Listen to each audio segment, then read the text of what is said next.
This is what we're doing with gates and mazes, etc. So this is your box. And initially you're going to start your dog here, dog, handler, basically the same position each time. You will send your dog forward. I'm assuming you can see my little piece of chalk. You will send your dog forward. It will eat from the box, and then you will transport them back here. Um, if you're working by yourself, you're going to put them in your, in your crate or do whatever you do.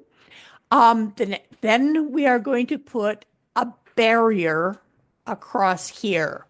So now the dog is going to still see the box. There's going to be food in the box or your odor in the box, whatever level you're at. And your dog is going to go forward and it has to figure out that it has to move away from that box one direction or the other in order to get to the box and get the reward. So you're going to go with them. You're going to, when they get to the box, you're going to pay them some more, and then you're going to transport them away. So we're going to say that this time they went that way around. So now you transport them away, you put them in your crate, you tie them up, somebody moves the gates for you. Since they went this way, you are now going to move your X pen a little bit more there. So you're going to start them again, and now they have to go all the way around the X pen into the box. Now they may also choose to go the other way, which is just fine. I don't really care which way they go. You're going to feed them in their box when they get to their reward. You're going to transport them away, etc., etc., etc. And now you are going to make this side of the X pen a little bit longer. If they went around that way, then what you're actually going to do is you're going to make this side of the X pen also longer. So now your dog is here. You're going to tell it to search or find it, whatever your words are. Let go. Your dog is going to go, oh, I can't go that way. Oh, I can go this way. If I keep going around, they're going to go into the box and eat out of the box. You then lower them away, transport them away back to the start line. And that is 1, 2, 3, 4 turns. So that's probably lots for right now. So that will be the end of your turn. Now, round 2, we are going to start pretty much where you ended up. So kind of there, as long as everything was progressing. Again, we always build off what the dog gave us. So if the dog wasn't able to get that far, that's all good. It's not a problem. But let's say they got this far. And now what we're going to do is we're going to take another barrier, could be a table on the side, it could be another X pen, and we're going to kind of block off this.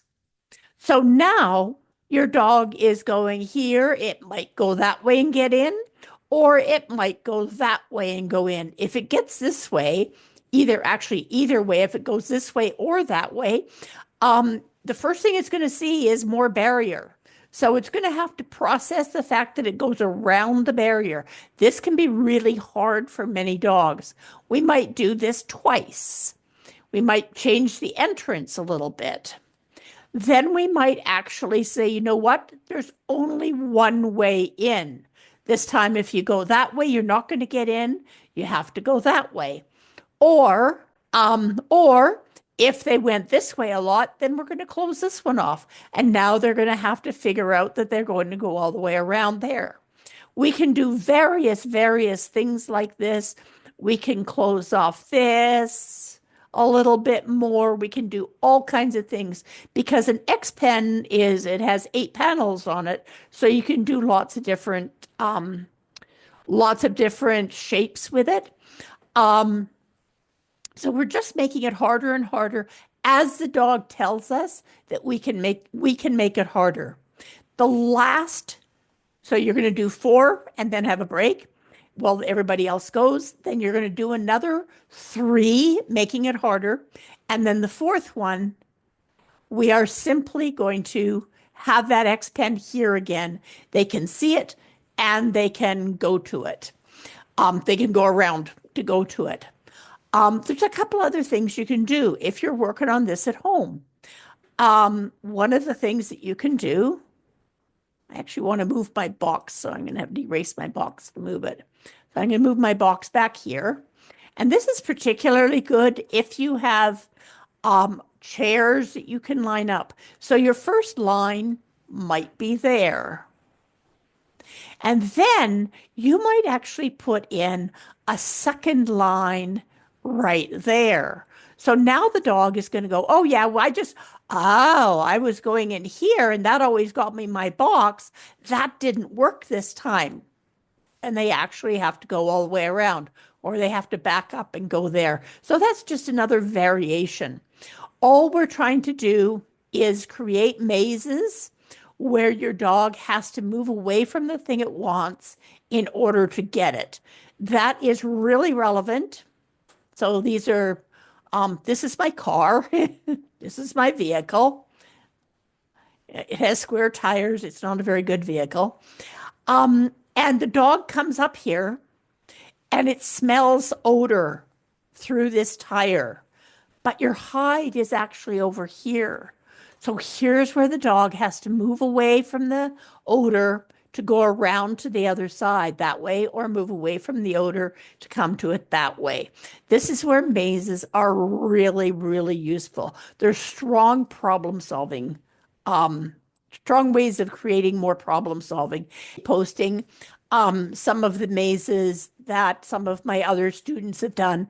And my goodness, they have gotten so flipping complicated that it's just amazing to see what they do with their mazes. There's always a way in. And you can make it harder by simply taking that box that the dogs can see, and now we move it up here. And now they can see it when they come here, but again, they still have to move all the way around. Your creativity is the limit, not the dog's problem-solving ability most of the time.